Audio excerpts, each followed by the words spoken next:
Então, gente, continuando aqui, depois que eu liguei o microfone para um outro cara da produção que vai falar uma coisa importante para vocês. Eu vou falar o seguinte, que quando tem um pique aí, muita gente assistindo e tal, realmente a internet dá uma queda, né? A internet vai ficar com a imagem picotando, dependendo da sua conexão. Se for uma conexão de 5, de 2, de 10, de 20, aí varia. Dependendo do pico de upload. O upload que a gente está usando é uma internet dita de 100 mega, mas ontem nós tivemos a presença de um diretor da Vivo aqui, que já disse que existe uma lei que a Anatel diz que se a net vendeu de 100 mega, o upload tem que ser de 20%, 20 mega, e ontem deu 3, e o download tem que ser de 60 mega, e deu 8 ontem. Então nós vamos entrar já com alguns contatos amigáveis com a net para ver se melhora. Só esse upload está todo sendo feito por uma rede chamada Anand Hall 3, enquanto que o resto do pessoal, e até está uma cena bonita aqui, está todo mundo no Anand Hall 1, no Anand Hall, onde eles vão digitar a forma de você entrar e tal, para ver o sarau. Bom, a gente começa agora, eu vou abrir agora o microfone para você, Nélio. Eu vou abrir o microfone para você. Até agora, a sua voz não está saindo aqui, porque como estava muita confusão dos seus filhos falando e tal, essas coisas todas, aí eu fechei. Não adianta, você ainda não está saindo aqui, eu vou abrir agora a sua voz, tá? Aí você vai, eu vou te fazer umas perguntas e você responde, tá? Só um minutinho.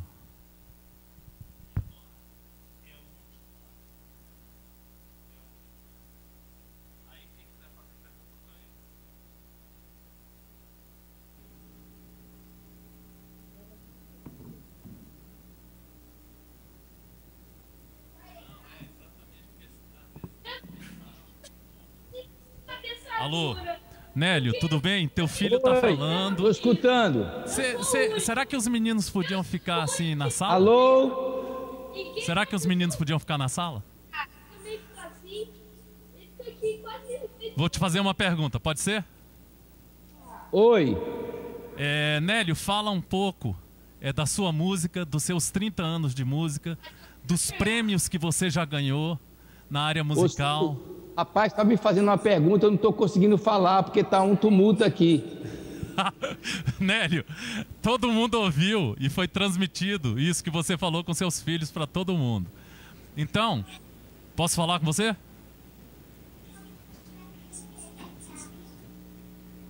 Você tá me ouvindo?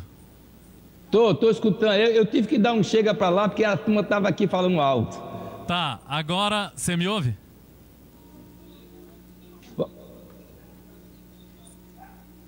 Você me ouve?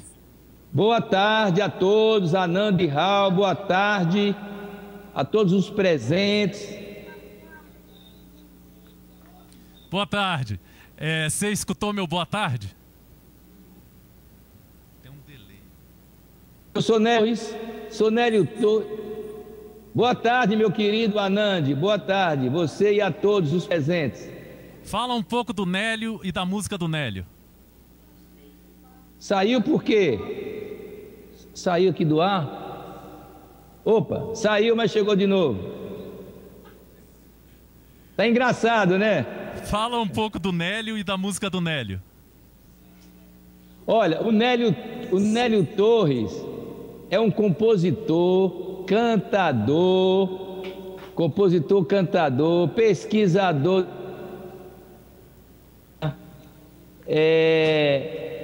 mestre do cavalo marinho da Paraíba, tá pagando.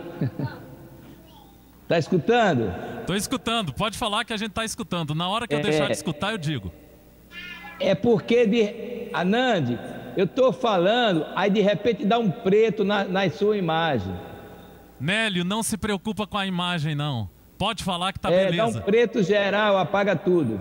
Não, é normal, é por causa da conexão. Tá. Vai, pode falar. Ok. Tá, eu sou natural de João Pessoa, da Paraíba, né? Tive um professor Tive um professor de violão que eu não posso esquecer jamais, que é o Henrique Anes.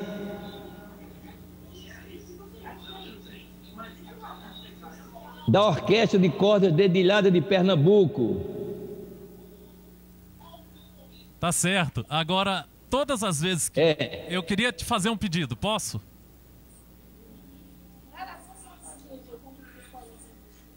Pode. O pedido é, você pode falar sem problemas, não se preocupa com a imagem que está indo aí para você, não se preocupa, porque no Brasil cada pessoa está tendo sua imagem de um jeito, porque a imagem depende da velocidade de conexão de internet de cada pessoa, tá? Então você fala tudo, eu vou fazer a pergunta, você pode dar a entrevista com tranquilidade, que a gente está gravando tudo para o YouTube. Depois no YouTube vai dar tudo certo, tá bom? Então, continuando. Legal, querido. Continuando então, você teve um professor, tá? Que foi da Orquestra de Pernambuco.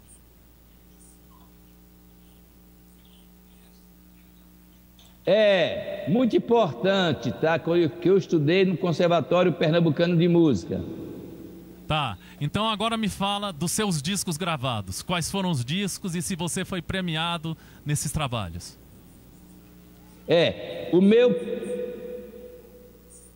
meu primeiro disco foi um vinil chamado Tambaú. Pode falar tranquilamente, pode falar sem problema. No ano 2000. Depois eu gravei 5 CDs, gravei o Em Busca da Infância Encantada para o público infantil, com a participação da cantora, compositora e apresentadora Bia Bedran.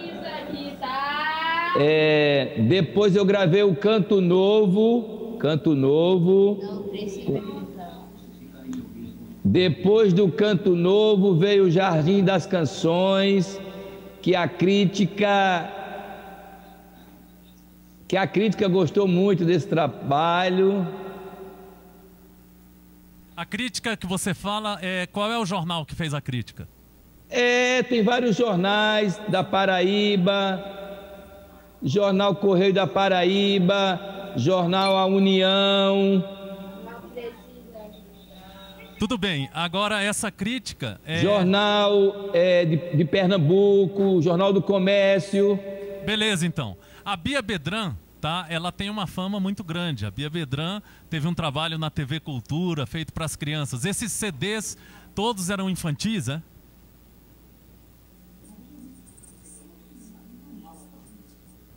Não, o único CD infantil foi o Em Busca da Infância Encantada.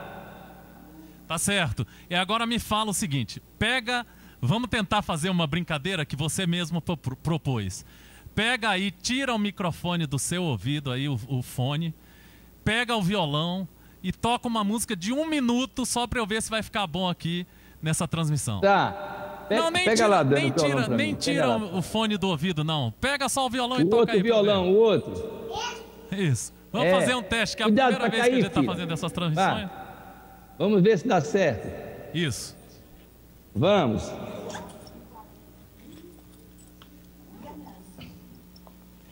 Tá engraçado, eu tô gostando que a gente fala, a voz vem depois. Mas tudo mesmo. Bem.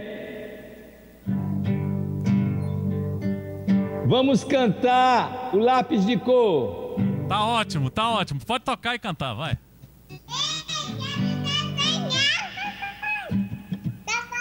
Não, é que a minha filha está aqui comigo dançando, bailando. Tá bom, tá ótimo. Com lápis de cor pintei o corredor, com lápis de cera desenhei a lareira, com guache e pastel pintei no papel a porta, a janela e a casa amarela. Porta, a janela e a casa amarela, com lápis cinzento o chão de cimento. De verde a mangueira, amarelo a bananeira, o cacho. Pintei o riacho, peixes cintilantes, nunca vistos antes, com todas as cores pintei. O arco-íris, a porta, a janela e a casa amarela. A porta, a janela e a casa amarela. ótimo, saiu muito legal aqui, cara. Saiu muito legal na transmissão. Então, a gente pode, durante a sua entrevista... Ficou legal, Anand? Ficou muito bom, tá ótimo, tá? Continuando a entrevista. Essa música é de minha parceria com Flávio Nascimento, poeta, e Valente Júnior, outro poeta. Tá ótimo, olha, saiu muito bacana para nós, a gente escutou muito bacana. Agora eu quero perguntar como é que as pessoas podem te encontrar na internet, porque eu vou voltar a te entrevistar mais tarde um pouquinho, que aí eu vou na mudar internet, aqui. Isso. É só procurar o www.néliotorres.com.br. Tá ótimo, agora me diga uma outra coisa. Você acha que a Diga, vai. E no YouTube, eu tenho vários vídeos no YouTube. Sim, diga. A gente... E tem o vídeo dos Zumbidos, que já é um sucesso. É só digitar YouTube,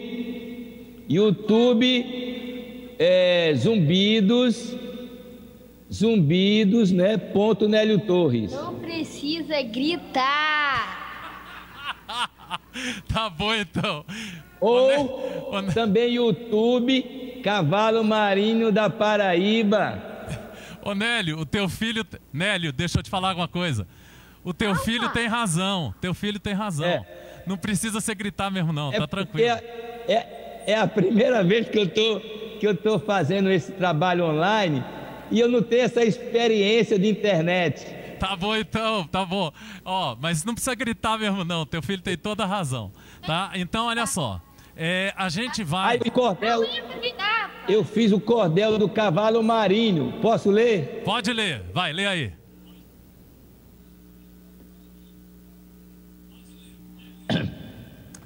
Vou falar e cantar de um folguedo popular chamado Cavalo Marinho, pois tudo tem um segredo. Vou contar com jeitinho a história deste brinquedo.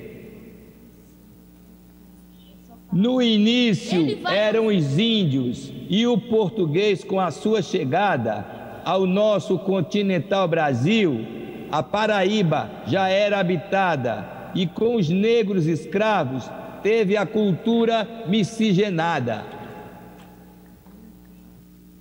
Embora o contexto fosse de dor, sofrimento e escravidão, a representação dessa ópera popular é exemplo de luta, resistência e transformação. Com sua singularidade, um reizado nordestino, cômico, dramático e teatral, é a sua encenação. Um alto natalino dividido em 3 partes. Na primeira, os galantes e as damas a dançar, regido pelo mestre, contramestre mascarados. Na segunda, os animais fantásticos a representar. E na terceira parte, a morte e ressurreição do boi, a boio, e todos em cena, na despedida a finalizar. Maravilha, Nélio. Daqui a pouco a gente volta com você. Agora você fica assistindo o nosso sarau, a gente vai entrevistar umas outras pessoas, tá? A sua entrada foi sensacional. Para a primeira vez que você está militando aqui na internet, nessa tecnologia de informação, você foi maravilhoso. Tá bom? Ok. Tá bom, então. O Cavalo Marinho está no YouTube também, é só o pessoal acessar. YouTube Cavalo Marinho da Paraíba, Nélio Torres. Tá bom, a Agnes Regina, que auxilia aqui na produção, ela já pegou o Cavalo Marinho, já vai digitar no meu Facebook, Anand Raum, que tem 5.000 seguidores, e no segundo, que tem 300, e na nossa página, que com 400 e poucos seguidores. Então, vai ter... Você é um figuraço, Anand. Tá legal. Você conseguir fazer essa entrevista, esse sarau, você é uma figura multicultural e muito sábia. Parabéns. Tá bom, então, valeu. Daqui a pouco a gente volta com você. A gente deve voltar com você tipo 6h30. tá? Que aqui chegou o poeta Jorge Amâncio, tá? Tem a Nena, tem um monte de gente. Eu também vou tocar um pouco agora para você ouvir um pouco da minha música.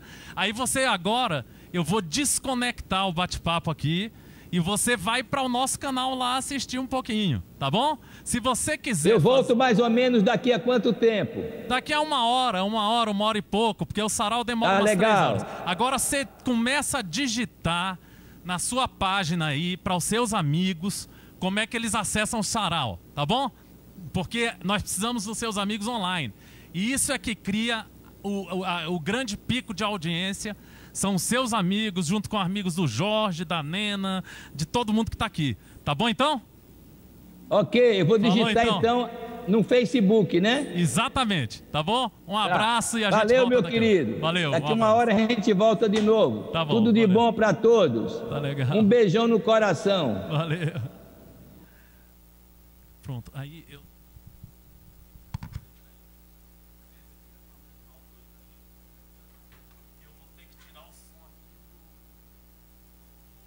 Não precisa gritar.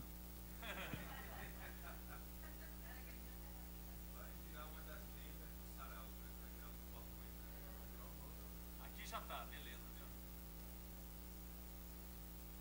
Pronto, eu vou tocar um pouco, a gente vai fazendo. Vai gravar. Vai então.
Só pode, né?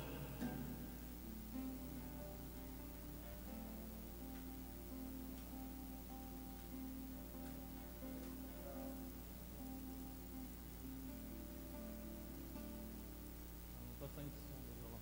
AG, pega lá uma bateria de 9 volts pra mim.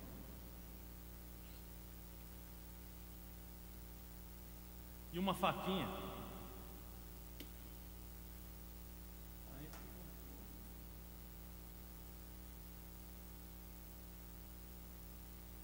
Tudo acontece no sarau.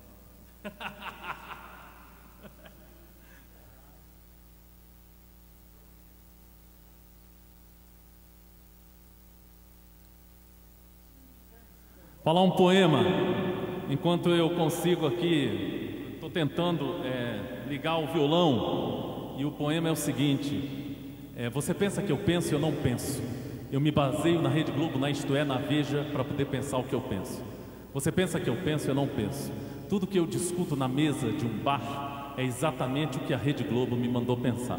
Você pensa que eu penso, eu não penso. E vocês, pensam? Esse é um poema. E vamos lá ver se é isso aqui ou se... não sei.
Não está saindo minha guitarra aqui na parte de guitarras, eu não vou conseguir resolver isso agora, então vou tocar aqui.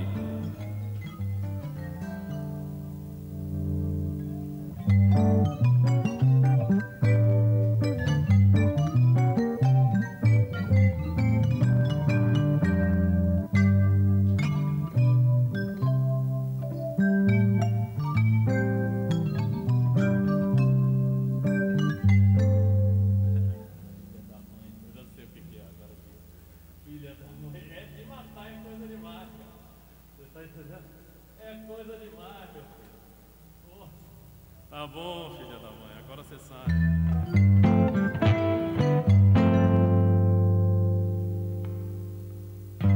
Vamos lá, então agora.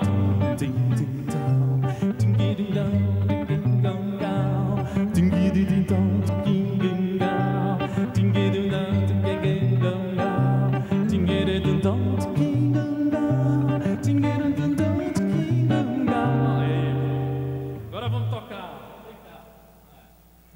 Finalmente.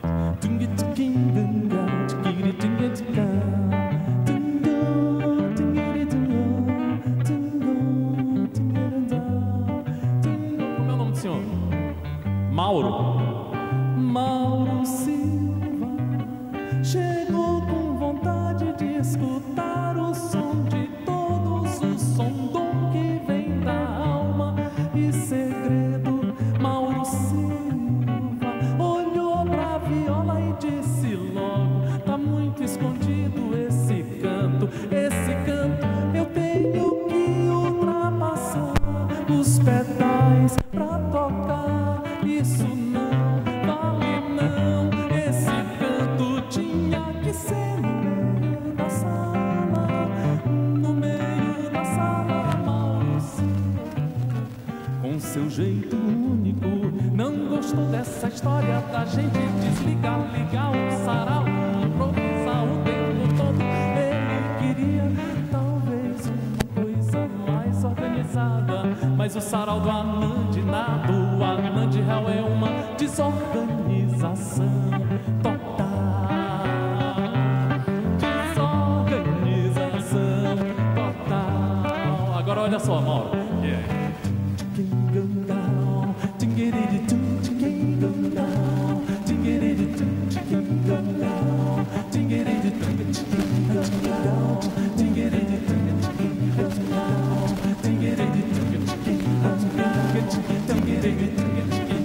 Aí a percussão vai ser seu nome.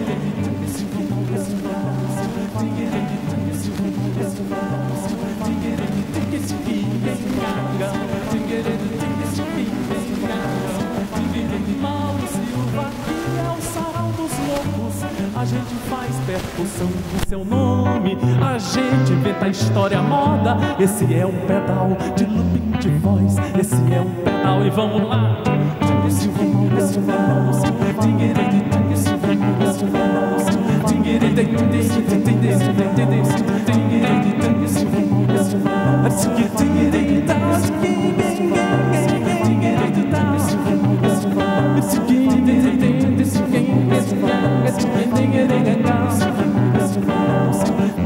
Nesse sarau nós temos Fábio Barros dizendo: tá escuro, precisa iluminar o sarau, precisa iluminar. Ele liga a luz e fica logo preocupado porque ele começa logo, ele começa a suar, a zoar. E chega o Henrique Inácio, Henrique fala logo: olha, nós temos que parar com esse som que tá acontecendo aí nas caixas, pô.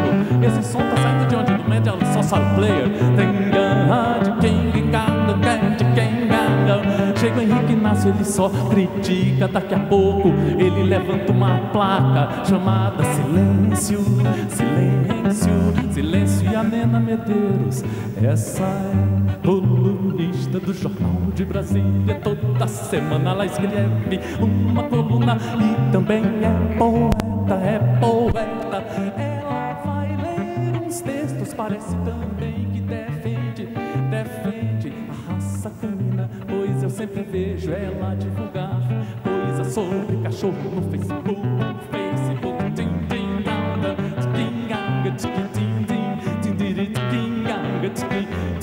o Elbert chegou ali com seu violão, chegou ali com, parece sua namorada, não sei não. Eu sei que ela tá digitando uma roupa vermelha, ela loura, ele moreno. Esse time vai parar o sarau, eles vão aqui improvisar, tocar, cantar. Eu vi que ele também, além de violão, não sei nem se ele toca violão, mas eu sei que eu vi uma foto dele tocando teclado, não foi não? Lá no seu Facebook, não foi não? Não, lá no seu Facebook. Eu sei lá, eu sei que eu não conheço a música do Elbert, vou conhecer hoje como todo mundo vai.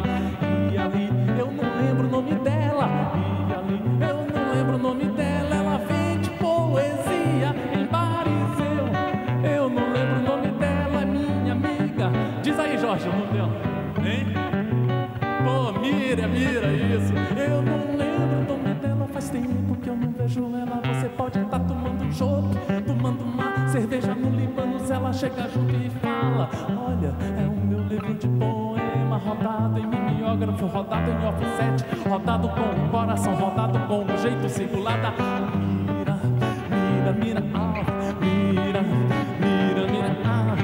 Jorge Amâncio disse que ele é devagar na tecnologia de informação.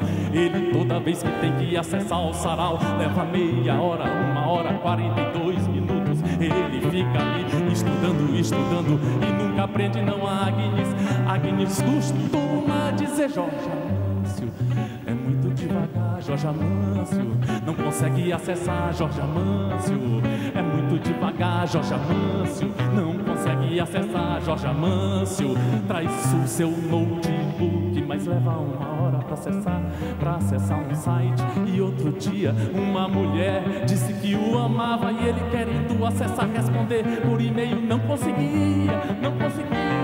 Jorge Amâncio é um homem distante da tecnologia de informação, mas ele faz o poemação.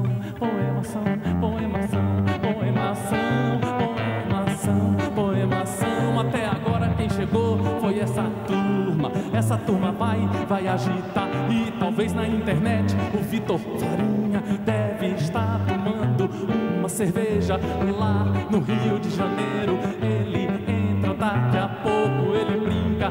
Vitor Farinha é crítico de cinema e também é poeta. Ele é mágico, tem mil ideias sobre arte e cultura. Daqui a pouco ele entra com o gap de 10 segundos da internet brasileira. Então vamos voltar pra percussão, vamos voltar e vamos lá.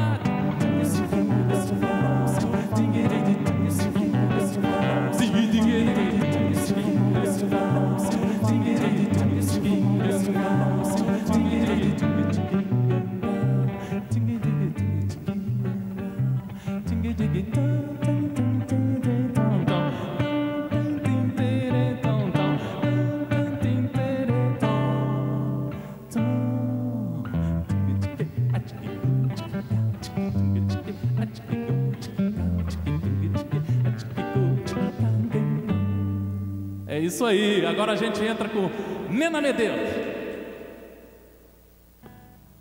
Agora Henrique, pega esse microfone aqui rapidinho. Fala aí, teste 1, 2. 1, 2, teste. Vê aí, mais um. Faz mais uma vez. Pode usar aquele ali também. Não, mas ela vai ser filmada. Nós vamos passar para a internet. Fala aí, 1, 2, teste aí, vai. Não, esse outro aí, ó. 1, 2, 3, 1, 2, 3. Fala mais um pouquinho. Mais um pouquinho.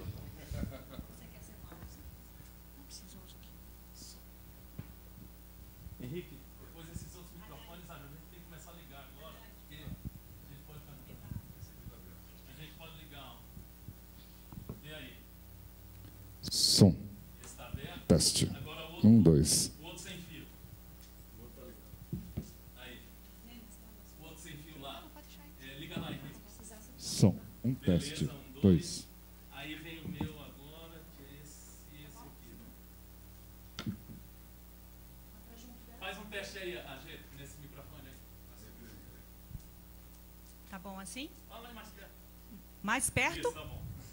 Beba água. Né? Beba água. Tá, depois. Não, você não vai conseguir. Vambora, gente. Não vamos perder o pico. Nena Medeiros, tranquilo, bom ter você aqui. Uma vez, Nena, fazer logo uma pergunta de cara. Eu achei que você me achava um verdadeiro saco. Eu estava no Café com Letras e eu estava fazendo um trabalho, eu acho que para o Sindicato de Escritores, musicando poetas do Sindicato de Escritores. Eu acho que era isso, não sei. Era. Aí eu olhei você assim, eu falei, rapaz, aquela mulher me acha um saco. Você está entendendo? Mas eu queria que você falasse aqui mesmo, se você me achar um saco, porque eu acho que às vezes eu sou insuportável, mascarado, babaca. Então eu queria saber de você se procede esse raciocínio. Não, não é por aí, assim. Acho que esse seu trabalho, essa tua experimentação com a poesia do outro, que você musica, né, que é muito interessante, é muito legal, mas dependendo da poesia, talvez pedisse uma coisa diferente. Então, né, no caso das minhas poesias que você musicou aquele dia, eu esperava uma coisa um pouco diferente. Até você brincou na hora, porque você disse que ia fazer uma experimentação, uma coisa muito diferente mesmo. Realmente fez muito, muito, muito diferente do que eu esperava. E aí isso eu não curti muito. Mas isso não quer dizer que eu não te admire, não acho teu trabalho fantástico e a tua atuação no meio cultural. O Fábio Barros costuma dizer que eu faço acorde demais. Por exemplo, ele é ligado a rock, tá? Então, outro dia ele estava me dando aulas ali. Nós estávamos estudando um pedal que eu tenho, que é o pedal de como é o nome? Não, do violão, de sintetizador. E pegamos uma área de guitarra distorcida e tal, porque nós estamos fazendo um trabalho para apresentar em Montreux.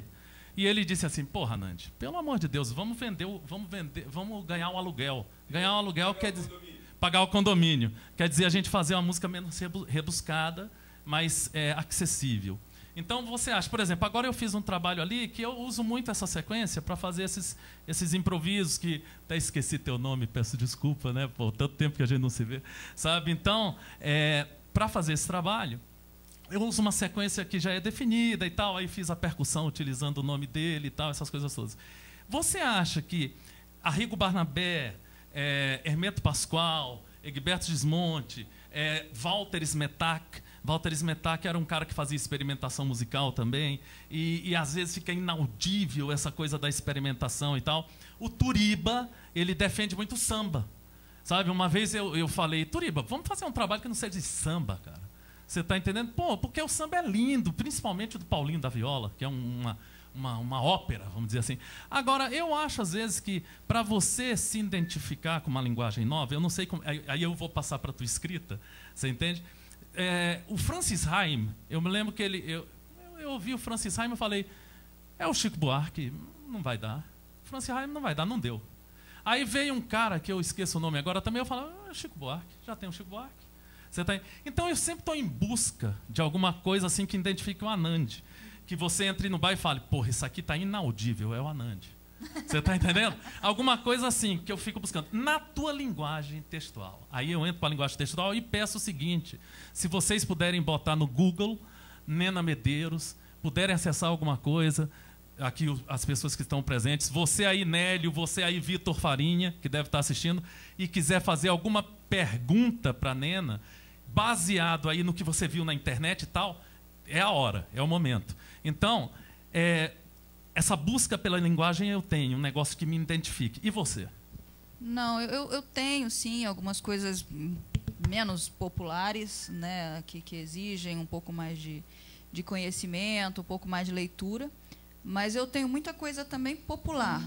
Eu gosto da linguagem coloquial, acessível a quase todo mundo, e essa é uma característica dos meus textos, eles são bem acessíveis. Qualquer um que queira ler, né, vai gostar e tal. Até se você puder então deixar, eu vou ler. Você falou um poema seu falando da Globo, e esse aqui foi meu texto. Só uma correção, as pessoas se confundem mesmo. Eu sou colunista do jornal Alô Brasília, não do Jornal de Brasília. Não, ele é do Alô Brasília. Então, a minha coluna desse sábado, eu falei um pouquinho dessa questão da mídia, né, dela nos obrigar a pensar o que ela bem entende. E aí esse foi o meu textinho. Rebelde sem causa. Eu sempre começo com uma citação, né? E essa citação, então, eu peguei do Chico Amaral e Samuel Rosa. A nossa indignação é uma mosca sem asas, não ultrapassa as janelas das nossas casas. Segunda vez que cito o traje a rigor num texto meu. Gosto deles. Já dei aulas de matemática ao atual baterista da banda. Acho que mandei bem. A arte de Pitágoras tem tudo a ver com ritmo, e o menino é bom. Meu gosto, porém, vai além do orgulho pós-docente. Vem de antes do Marco Aurélio virar bacalhau. Para quem não sabe, Marco Aurélio é o nome do bacalhau, que é o baterista do Ultraje. Pela irreverência e criatividade de alguma das letras da banda. A do título conta a história de um rapaz revoltado por não ter motivos para se rebelar. Não vai dar para eu amadurecer sem ter com quem me revoltar. Faz sentido. Crescer é questionar. E aí pergunto, você já se revoltou? Não conta aquela indignação egoísta de reclamar entre dentes, mas a que nos arrasta para a rua, cara pintada, apitando, batendo panela, visceralmente engajados à causa. Não, nem eu. O que não falta é motivo, mas somos a antítese da música. Somos mansos sem causa. Estudos afirmam que esse nosso comodismo decorre de uma estratégia de governo que remonta à Roma Antiga, panis et circenses. Vivemos em letargia, hipnotizados com as promessas de um novo Brasil, porto seguro para todos os povos da terra, enquanto os povos daqui navegam mares bravios, achando tudo lindo entre carnavais, carminhas e futebol, além do lixo cultural promovido por essa nossa mídia vulgar. Nivelados por baixo, ninguém pensa. Sem pensar, não há revolta. Como amadurecer? Driblando os grandes canais de televisão, de comunicação, a internet nos traz fatos e boatos chocantes. Difícil manter a placidez, e então passamos à ação, certo? Errado. Limitamos-nos a assinar petições online que jamais rastreamos ou repassar a mensagem e o problema adiante, conscientes de termos feito a nossa parte. Ativistas de sofá é o que somos. Se a água fura pedra pela repetição do pingo, resta a esperança de que tanta desgraça em nossa tela nos acorde, como no Egito, por exemplo. Sei não. Basta uma marola turvando nosso marasmo para que surja distração que nos aplane, e viva o Barbosão. E aí acho que ficou essa crítica para essa exploração que está sendo feita da imagem do Joaquim Barbosa pelo Mensalão, né, que a gente percebe que a Globo está explorando assim até... E não é só ela, né? Todos os canais de TV. Aliás, essa Barbosa-latria me preocupa. Render-me a ela dependerá da atuação de ministro em outros julgamentos. Até lá, cuidado, estou de olho, eu e meu sofá. Nena, eu estou pedindo para o Fábio entrar agora, que ele é do grupo da produção, por quê? Eu fui lá dentro buscar uma câmera para poder fotografar, não sei o quê, não ouvi o texto e ele ouviu.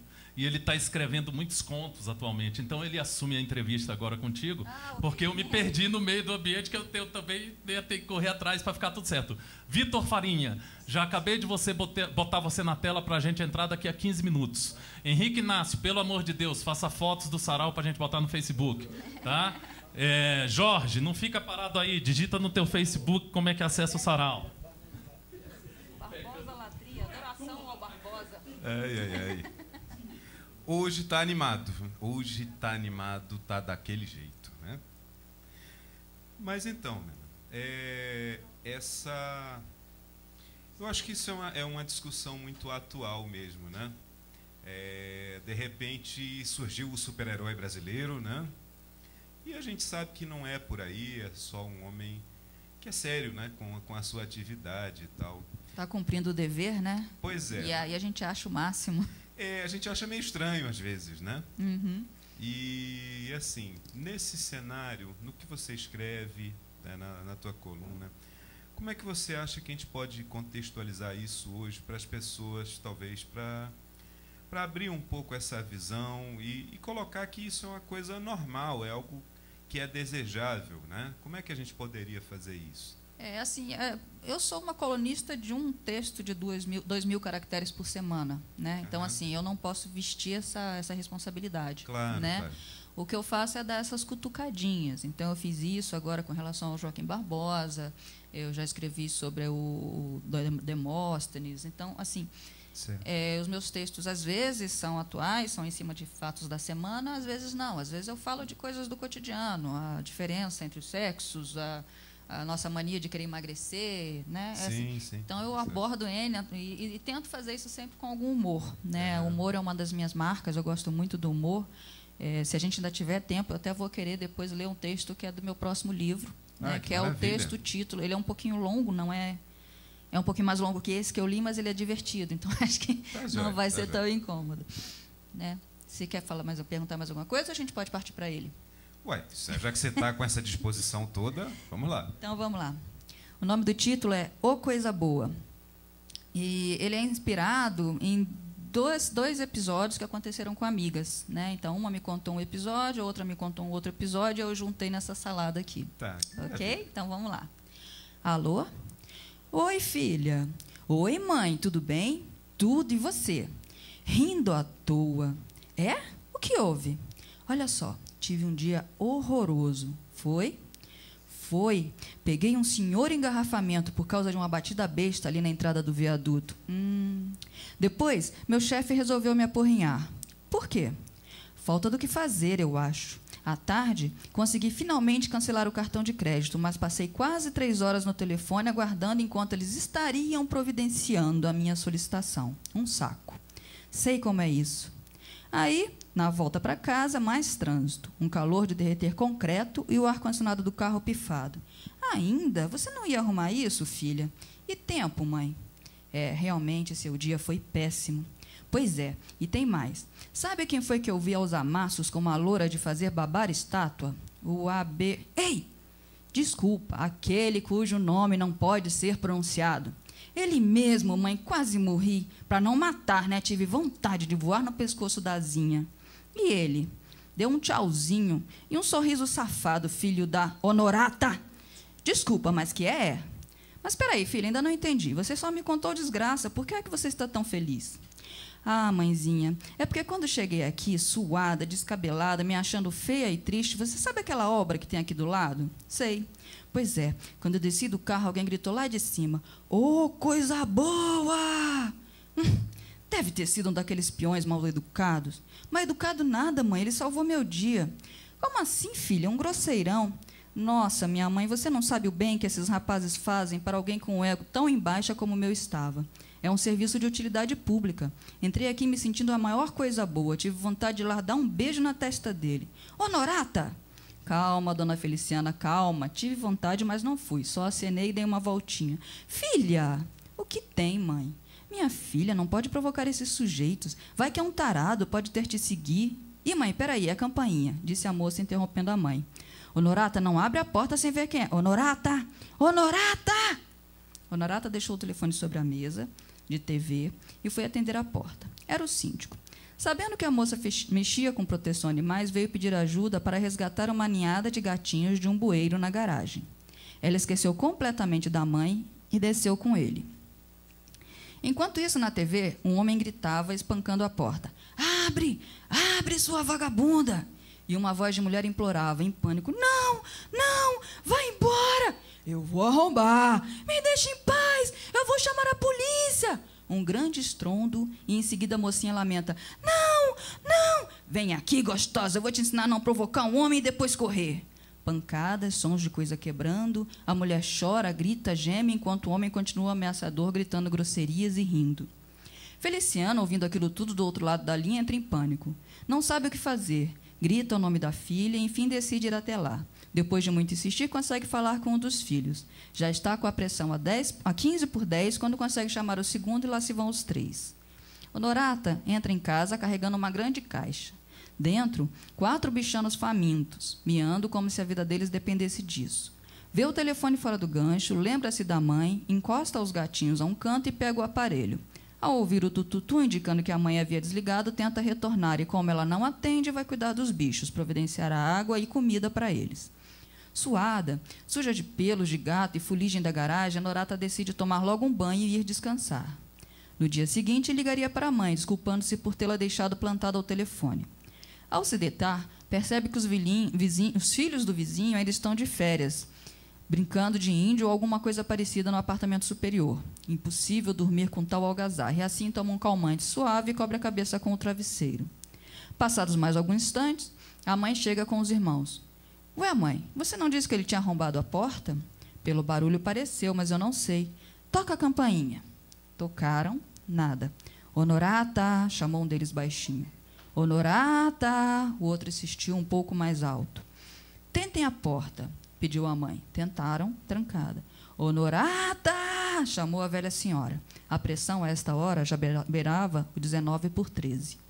Mais algumas insistências sem resposta e começaram a bater na porta. Alguns vizinhos se aproximaram curiosos. Eles esclareciam o que estava acontecendo. Liga 191, alguém sugeriu. Ligaram. Os gatinhos, acordados por tanta agitação, começaram a miar, e o som do lado de fora parecia um choro de mulher. Desesperados, mãe, filhos e vizinhos começaram a esmurrar a porta. Honorata acordou assustada com a barulheira, levantou-se ainda meio grogue e aproximou-se da porta. Ouviu uma voz de homem sobressaindo-se às pancadas. Abra a porta, vagabunda! Apavorada, sem saber que era apenas um dos vizinhos contando a outra a história ouvida de Dona Feliciana, Honorata pegou o telefone e correu para o banheiro. Ainda ouviu um outro sugerindo arrombar a porta, antes de trancar-se lá dentro. Tentou ligar para a mãe, nada.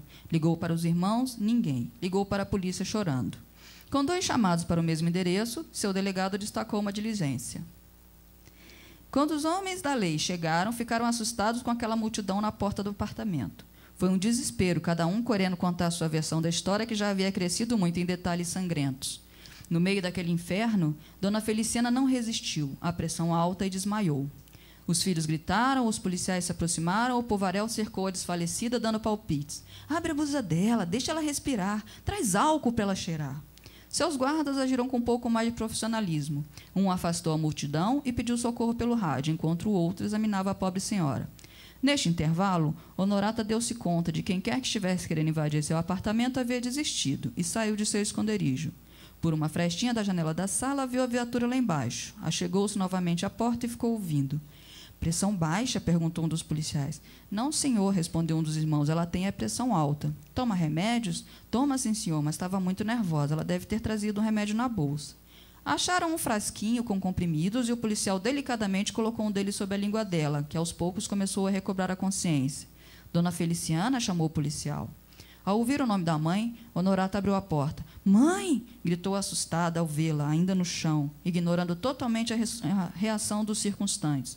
Correu até ela, abraçou-a. Mãezinha, mamãe, oh meu Deus, mãe! Choramingava, abraçando e apertando a velha senhora. Enfim, Dona Feliciana reagiu ao ver a filha ali, sã e salva. Abraçou-a também emocionada.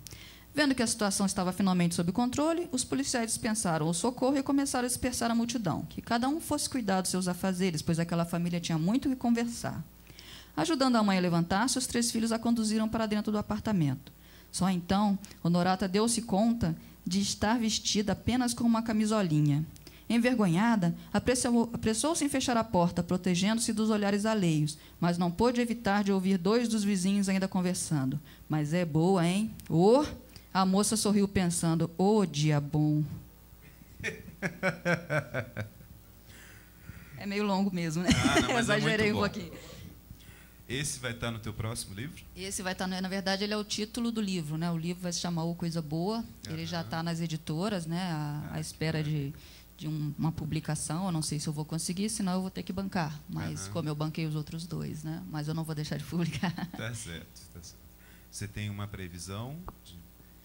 Eu estou querendo ver se até o final agora do mês eu decido, né? E aí é o tempo da editora, de 15 a 30 dias ele deve estar pronto. Agora, Nena, me fala uma coisa sobre...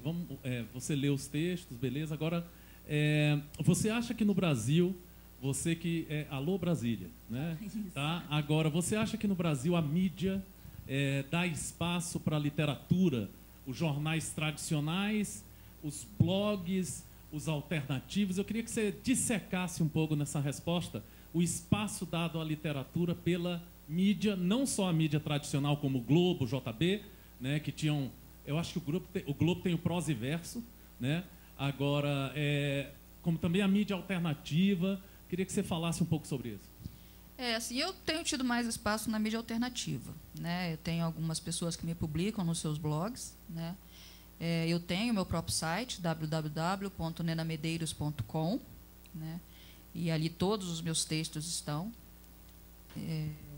O jornal Alô Brasília, ele é um jornal pequeno, ele é um jornal de distribuição gratuita.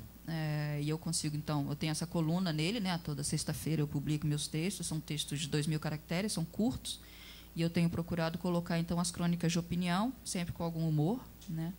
Agora, eu tenho conseguido, assim, existem algumas revistas, alguns canais que estão abrindo espaço, né, para o escritor. Então, por exemplo, eu já publiquei no Tendências e Negócios, né, que inclusive também fui entrevistada pelo programa. Já publiquei no 61, é uma revista de Brasília também de distribuição gratuita, muito legal, muito bem feita. Eles exploram muito a literatura, colocam muito, tem vários contos. Na última edição, agora de outubro, tinha um conto meu e tinha um conto do André Gucci, se não me engano, excelente, muito bom, vale a pena procurar e ler. Os teus livros são por editora tradicional? São por editora tradicional. Você ganha 10%?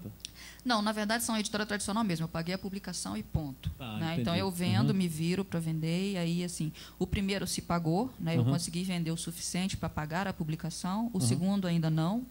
Mas assim, eu estou num ponto que eu entendo isso tudo como investimento, né? Então assim, o que eu não consegui de retorno, eu doei muito. Eu tenho uma amiga que é daquele programa aquele projeto Casa do Saber, que eles têm bibliotecas montadas na cidade inteira, em presídios, escolas, empresas, né? E para ela eu devo ter doado mais de 100 exemplares. E, por exemplo, você usa bem a tecnologia de informação, né? Facebook, essas coisas, a gente conversou para programar a sua vinda aqui via Facebook. Foi tranquilo? Assim, eu não uso tanto para divulgação de textos. É só apertar. Eu não uso tanto para divulgação de textos, né? Eu normalmente, assim, quando eu faço alguma publicação aí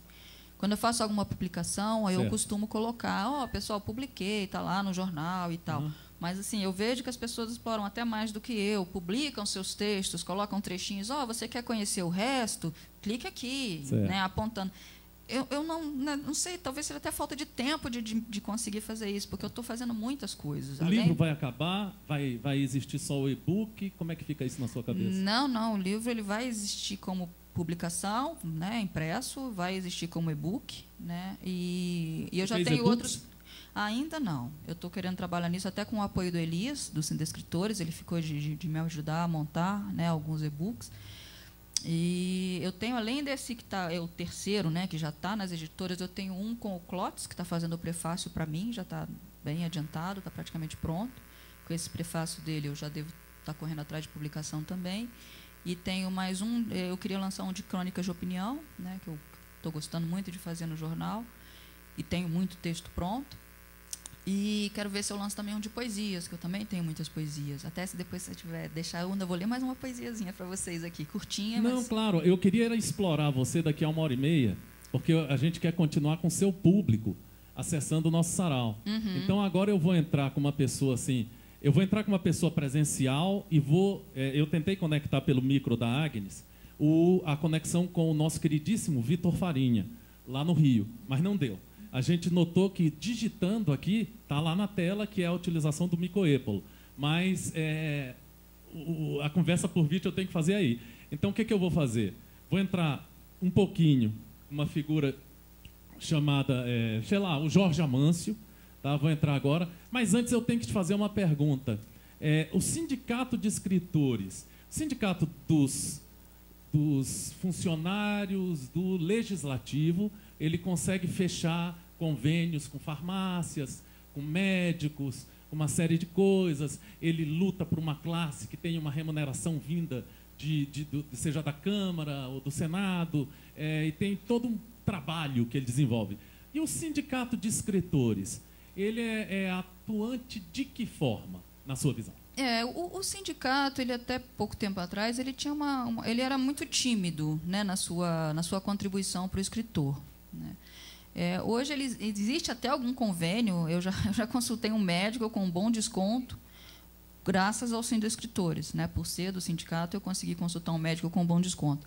Mas eu acho que a atuação deles é mais nessa questão da regularização da profissão. É bom falar, né? Dia 30 agora, se você está me assistindo, se você é escritor, se você tem vontade de ver a profissão do escritor regularizada, participa dessa reunião que vai haver agora no dia 30, no Café com Leite, você lembra? Não sei, eu não sei. Eu vou ver, na próxima vez que você me chamar, eu vou passar Maravilha, esses dados direitinho, maravilha. tá? Mas vai haver essa reunião agora dia 30, né? Vai ter, inclusive, uma palestra do Cristóvão Buarque. Vai Opa, ser legal. é um trabalho bem interessante que o sindicato está fazendo, né? É uma parceria com a Academia de Letras do Brasil, da seccional DF, e justamente buscando essa regularização da profissão, né? O sindicato também ele tem uma série de outras. É interessante dar uma olhada. Eu posso tentar colocar também no Facebook depois a pauta de propostas da chapa que foi eleita recente, que ela coloca bastante das intenções do sindicato. O sindicato normalmente ele coloca stand nas feiras, né? Na Bienal teve um stand do sindicato, então o escritor sindicalizado pode expor seus trabalhos ali, né? Não é gratuitamente, mas pagando uma taxa muito baixa ele consegue, coisa que nas livrarias não se consegue, né? Então, assim, eu acho que vale a pena, para o escritor vale a pena, a Academia de Letras vale a pena.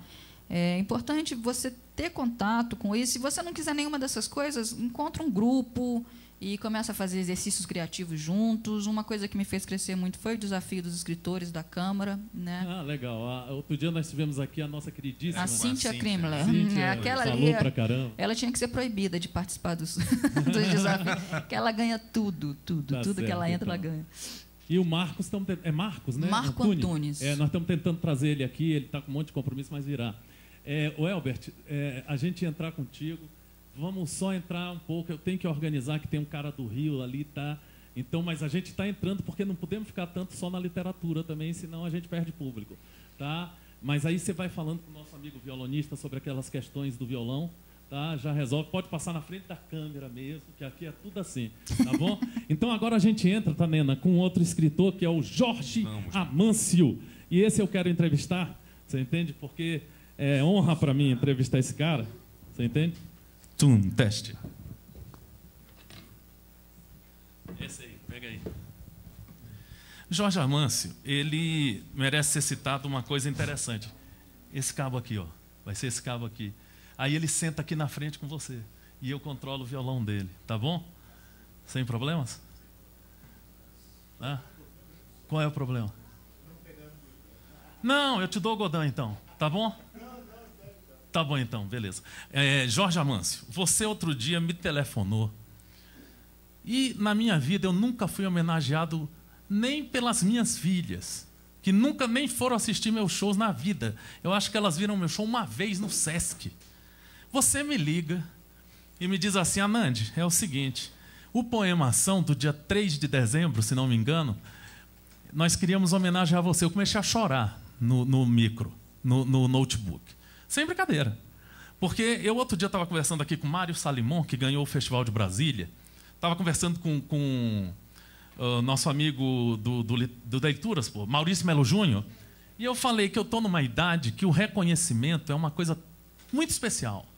Você entende? E eu noto que as instituições de Brasília, aí eu vou mexer com você, Henrique, queria que você marcasse 20 minutos comigo, com o Jorge.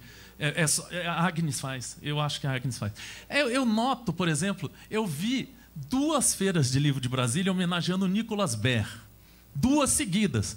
Até eu cheguei para o Nicolas e falei, pô, tu ainda não morreu, eu pensei que tu tinha morrido. Você está entendendo? Porque ele não tem culpa.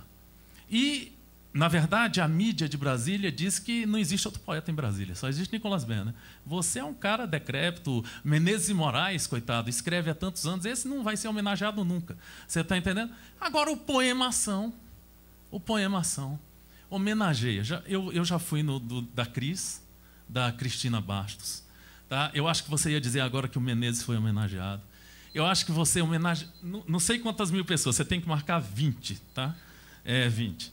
Aí eu acho que não sei quantas mil pessoas vocês homenagearam, que são escritores de Brasília. Então, minha primeira pergunta, de onde veio essa ideia, essa magia singular, essa coisa mágica que eu vi, o Anderson Braga Horta, gente, que é uma figura que escreve pra cacete, foi homenageado por vocês. De onde veio essa ideia tão mágica de vocês homenagearem escritores vivos, primeiro, não só os conhecidos por isso e aquilo, mas os desconhecidos também. Fala um pouco sobre essa homenagem, porque eu acho que a Cristina estava emocionadíssima no dia que eu vi. Eu acho que eu, por exemplo, tenho vontade de escrever um texto e mandar para a Esquarize, do Correio Brasiliense, a menina lá, você entende? Dade, para poder falar sobre isso. São dois loucos fazendo um trabalho de reconhecimento da literatura, não só tradicional e que existe na academia. Eu quero ver, por exemplo, a Mira também sendo homenageada, se já não foi. Porque, por exemplo, é uma escritora, talvez que mais vendeu na rua de Brasília.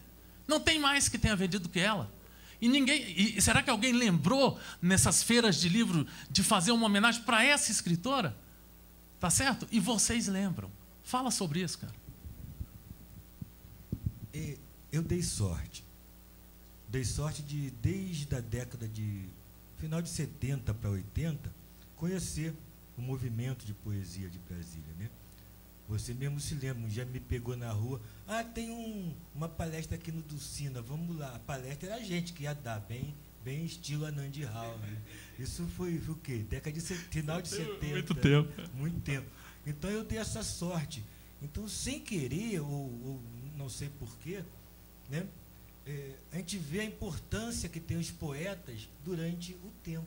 Isso é esquecido, você sabe. Eu mesmo, quando eu fiz a homenagem, quando nós fizemos a homenagem ao Ézio Pires, cara, ele entrou quase em estado de comoção. Eu estava lá, foi incrível, viu? cara. Porque é um dos primeiros poetas que a gente pode dizer que escreveu Brasília, né? Que trabalhou pela poesia em Brasília. Você participou disso.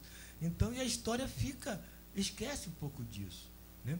Ainda mais falando de poesia, né? Parece que poesia é um negócio que é um negócio eterno, mas para o povo fica assim, meio bem efêmero, meio passou. Acabou, ninguém esquece o poeta amanhã. Né? Olha, no dia do Ézio, eu fui lá, e o Ézio que se recolheu, talvez ele agora tenha um apartamento no fim da Asa Norte, mas ele também tem a residência dele aí num sítio, não sei onde. Cara, eu achei aquilo, quando eu li no meu e-mail, Ézio, eu falei, Agnes, nós vamos lá. Isso é do cacete. Eu estou vendo as pessoas que não são... nós temos um ditado nas feiras de livro do Brasil. Hoje o Fabrício Carpinejar, Afonso Romano de Santana, Nick Bé, daqui de Brasília, são arroz de festa nas feiras de livro. O resto está morto. Ézio Pires está morto. Você está entendendo? Menezes Moraes, você é um cara que não existe. Voltando, e a Anandi Hall? A Nandi, eu conheço a Nandi desde os primórdios da UNB. Né? Desde o tempo da UNB, estudava mulher, já existia a Hora do Arroto. Exato, show do Arroto. Show do Arroto. Então, é um cara que tem toda uma trajetória poética dentro de Brasília. Sempre ele também, não sei porquê, né? Não nos importa saber, mas adora produzir os outros, adora divulgar os outros. Né? Ele tinha o Woodstock, a Mira até lembrou, o Anandi, aquele do Woodstock. Né? Quer dizer, virou uma referência em Brasília. Né? Culturalmente, principalmente em poesia. Que você agora eu te digo, eu não fui convidado em nenhum momento até hoje. E a Agnes ficou, ela estava dormindo, era de noite, a gente dialogando no Facebook, comecei a chorar. Falei, cara, eu não entendo, eu não consigo entender, Jorge, é o seguinte, é óbvio que, por exemplo, alguém dessa cidade, um dia, se não for eu, através desse alternativismo todo do Sarau, alguém vai ter que fazer uma homenagem ao que o Poemação tem feito. Eu me lembro na eleição do Sindicato de Escritores, existiam 2 chapas, e eu votei no Elias, você entende? Mas eu dizia sempre, Iemine, Amâncio, Marcos Freitas, o meu respeito é íntegro e total. Você está entendendo? Eu votei no Elias porque tinha a Gassi Simas e a outra menina morena, puta, 2 mulheres que eu vi em todas as feiras lá, dentro do estande do sindicato, vendendo livro, e isso e aquilo. Agora o outro grupo era sensacional. Você está entendendo? Aí eu falei assim, não tem quem deixe de reconhecer o trabalho feito por Jorge Amâncio e Marcos Freitas na área do Poemação. Bom, aí cai uma administração da biblioteca e entra outra. E esse Poemação fica no limbo durante 1 mês e meio, 2 meses, 3 meses. 6 meses no limbo. Brasília sente falta da presença desses caras que fazem um trabalho de pesquisa, botam no PowerPoint, eu acho, e colocam na tela. Como é que foi esse gap? Eu quero saber, a pergunta é clara. Alguém sentiu falta, reclamou vermelho, se manifestou para a Secretaria de Cultura do Distrito Federal ou Secretaria de Educação, não sei quem rege a biblioteca, dizendo, gente, cadê o Poemação? Eu fui um que me manifestei. Mas teve gente mesmo ou vocês ficaram esquecidos mesmo? Porque eu noto isso, Jorge. Às vezes a gente desenvolve um trabalho, a gente para e ninguém reclama.